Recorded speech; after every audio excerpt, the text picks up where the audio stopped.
Hello दोस्तों, राधे राधे आप सभी को। आज की कहानी है सूरी की कहानी।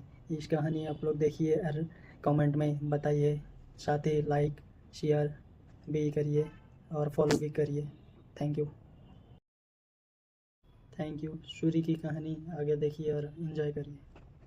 तभी एक दिन जब पड़ोस की आंटी ने दादी के लिए चिकन लेकर आई तो सूरी उसे भी अकेले ही चट कर गया, जिस कारण धीरे धीरे दादी बहुत कमजोर हो गई और अचानक वो चल बसी। दादी की मौत के बाद सूरी बिल्कुल ही अकेला सा पड़ गया और घर में खाने के लिए कुछ भी नहीं था। जब उसने गांव वालों से भिक्षा की मदद मांगा तो सबने उसे धुतकार दिया और ताना मारते हुए कहा, तेरी इसी भूखड़पंती की वजह से ही तेरी दादी तुझे छोड़कर चली गई। यह सुनकर बेचारा सूरी रोते रोते सीधा दादी की कब्र के पास गया और माफी मांगने लगा। तभी उसकी नजर पास के ही एक कब्र पर रखे खाने पर पड़ी। भूख से तड़प रहा सूरी वहीं खाना खाने लगा। अब उसका यही सिलसिला रोज चलता रहा। तभी अचानक जमींदार की मौत हो गई और उसका बेटा अपने पिता की कब्र पर खाना अर्पित करके चला गया। तब सूरी उसी खाने को खाने लगा, लेकिन जमींदार के बेटे ने उसे देख लिया और गुस्से में एक पत्थर उठाकर मार दिया। बेचारा सूरी इस वार से वहीं अपना दम तोड़ दिया। बेटे ने उसे देख लिया और गुस्से में पत्थर फेंक कर उसे मार दिया और सबूत छिपाने के लिए सूरी को उसकी दादी की कब्र के पास ही गाड़ दिया। अब करीब 200 साल बाद राकेश नाम का लड़का एक नींबू लेकर गलती से उसी जगह पर बैठ गया जहाँ पर सूरी को दफनाया था। तभी सूरी की आत्मा उसी नींबू के अंदर समा गई। अनजान राकेश उस नींबू को लेकर घर आ गया, लेकिन जैसे ही रात के 11 बजते नींबू से सूरी की आत्मा बाहर निकलकर घर का सारा खाना खा जाती। ये देखकर सभी दोस्त डर के मारे घबरा जाते। उन्हें लगता है ये सब किसी जंगली जानवर का काम होगा, लेकिन अगली रात भी यही होता है। इसीलिए पांचों दोस्त मिलकर सीसीटीवी लगाते हैं ताकि उन्हें पता चल सके कि आखिर ये सब कौन कर रहा है। अब जैसे ही रात के 11 बजते सूरी की आत्मा राकेश में प्रवेश कर जाती और राकेश वहीं खाना जाकर खाने लगता।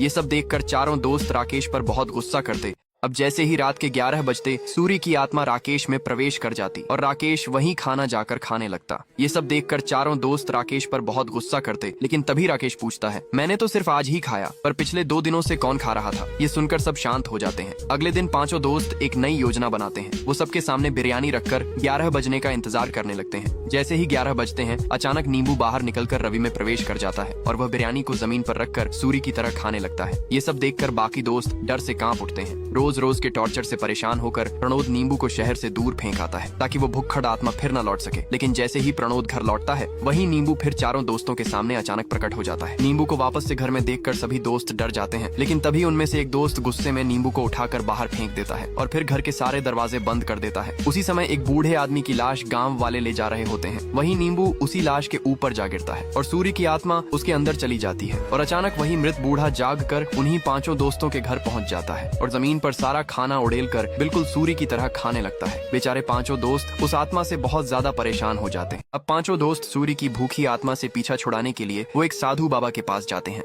साधु बाबा उनसे पूरा सच जानना चाहते थे। तब पांचों दोस्त बताते हैं कि कुछ समय पहले जब उनके हालात बुरे थे तो वे पैसे कमाने के लिए एक YouTube चैनल खोलकर उसमें भूतिया महलों की वीडियोस बनाने का सोचा था। इसीलिए वो गूगल पर भूतिया महल की खोज करने लगते हैं। तब उन्हें आंध्र प्रदेश के रुद्रम गांव में जंगल के ठीक बीचों बीच एक 200 साल पुराने महल के बारे में पता चलता है, जहाँ 200 साल पहले एक अघोरी बाबा तंत्र क्रियाओं की साधना करता था। उसने एक आदमी को जादुई किताब दी थी, लेकिन चेतावनी भी दिया था कि इसे सही तरीके से इस्तेमाल करना वरना मौत तय है। लेकिन वह आदमी काला जादू सीखने की साधना करता है और उसी वक्त मारा जाता है। अब पांचों दोस्त उसी बंगले में पहुंचते हैं और अपने चैनल के लिए वीडियो बनाना शुरू कर देते हैं। इसी बीच काली माँ की मूर्ति के पास से अचानक वही रहस्यमयी किताब गिरती है। पांचों दोस्त उस किताब का सच जानने के लिए उसे खोल कर दागते हैं, जिसमें लिखा था कि यह किताब वरदान के रूप में स्वयं भगवान शिव जी ने उस अघोरी को दिया था। किताब में ये भी लिखा था कि उस समय के लोग जब भी किसी मुसीबत में होते तो वे एक काली बिल्ली को गाय के समक्ष लाते थे और जब बिल्ली की आंख से आंसू निकलता था तो उनकी समस्या दूर हो जाती थी। अब पांचों दोस्त यही प्रक्रिया आजमाने की कोशिश करते हैं, लेकिन बिल्ली को गाय के समक्ष ले जाने पर उसकी आंख से एक भी आंसू नहीं गिरता, जिससे सभी निराश हो जाते हैं।